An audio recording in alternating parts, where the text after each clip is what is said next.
If you've ever stood over a struggling tree with a hose in your hand, wondering why it still looks thirsty no matter how much you water, you're not alone. I've been there too. And what I'm about to share with you completely changed how I grow trees at Rootshaven Grounds. It starts with something unbelievably simple. One circle of stones around a tree, no irrigation system, no daily watering, no expensive soil additives, just stones, placed with purpose. This method kept a tree alive and thriving for over 60 years without supplemental watering. And here's the wild part. This isn't a new gardening hack. It's ancient. The Romans used it. Farmers in arid regions still use it. And once you understand why it works, you'll never look at bare soil around a tree the same way again. Let's dig in. When we plant a tree, we usually focus on what's above ground: leaves, branches, fruit, shade. But trees live or die by what happens at soil level. Bare soil is the enemy of moisture. When the sun beats down on exposed soil, water evaporates fast. Wind strips away surface moisture. Temperature swings stress roots. Even if you water deeply, much of that moisture disappears before roots can fully use it.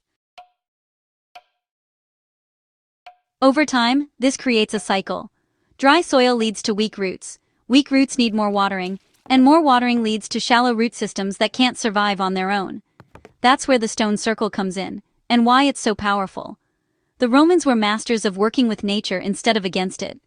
In dry Mediterranean climates, they grew olives, figs, and grapes with minimal irrigation. One technique they used was placing stones around plants and trees. Not decorative gravel, not thick landscaping rock. A purposeful ring of medium to large stones around the base, leaving space around the trunk itself. They understood three key things long before modern soil science caught up. Stones slow evaporation. Stones capture condensation. Stones regulate soil temperature. That combination creates a microclimate at the root zone, and that's the secret. Let's break down what's actually happening under that ring of stones. During the day, stones shade the soil surface. Less direct sunlight means slower evaporation. Moisture stays in the soil longer, where roots can reach it.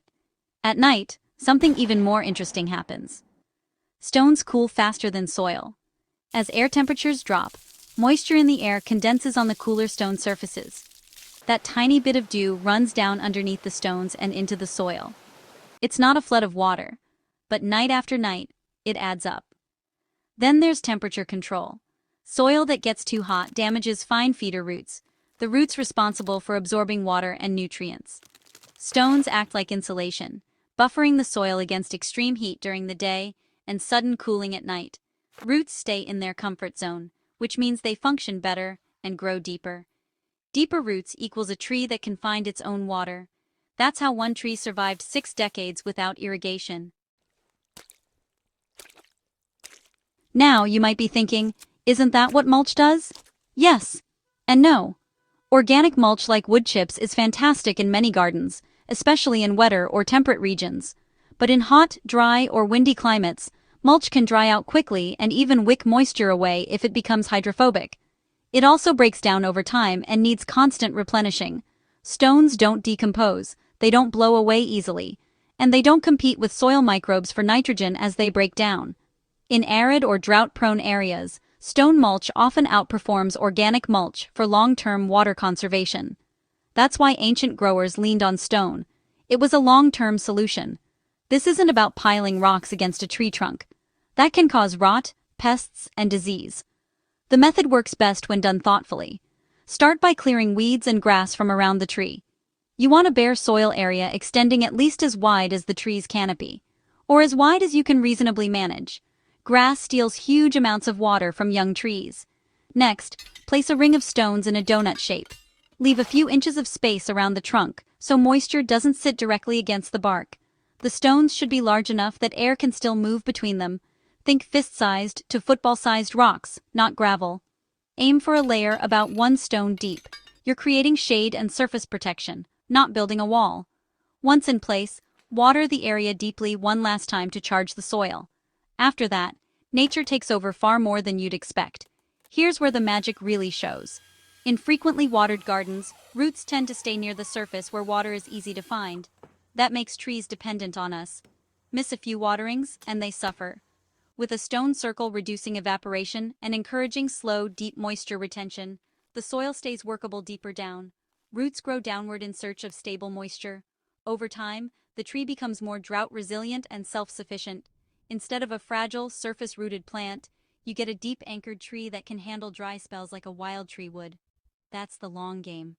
And it's exactly how that 60-year tree survived. Moist, temperature-stable soil is, honestly, just heaven for microbes, fungi, and earthworms. These underground allies help break down nutrients, build soil structure, and support root health.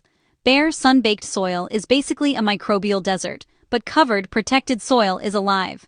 By simply adding stones, you create conditions where beneficial soil life can thrive. And healthy soil means, well, healthier trees, with less effort from you. It's a quiet system working underground, day and night. This technique really shines in hot summers, dry climates, windy areas, and, places with water restrictions.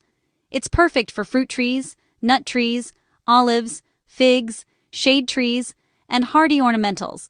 It's especially powerful for newly planted trees. Those first few years are when trees struggle most with water stress, and a stone circle gives them a buffered environment while their roots establish. Even in regions with rainfall, this method reduces watering frequency and builds long-term resilience. Don't pile stones directly against the trunk. Trees need airflow at the base. Don't use plastic sheeting under the stones. That blocks water infiltration and actually harms soil life. And don't expect miracles in the first week. This is a long-term system that improves conditions gradually as roots adapt and soil life rebounds. And don't forget, the goal isn't zero water forever. It's about drastically reduced dependency and stronger, more independent trees.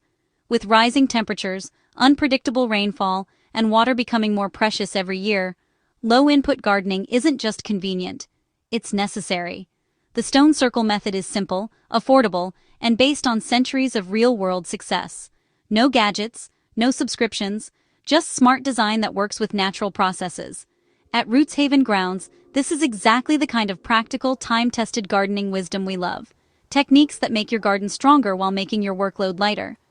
Because, honestly, the best gardens aren't the ones we constantly rescue with hoses. They're the ones we set up to thrive on their own. If you have a struggling tree, a new sapling, or, a spot where soil dries out too fast, try adding a stone circle this season. Observe the soil moisture under the stones compared to bare ground. Watch how the tree responds over time. Gardening gets exciting when small changes lead to big results, and this is definitely one of those changes. If you found this helpful and want more practical, nature-backed gardening wisdom, make sure you subscribe to Rootshaven Grounds and share this with a fellow gardener who's tired of dragging hoses around all summer. Let's grow smarter, stronger gardens together.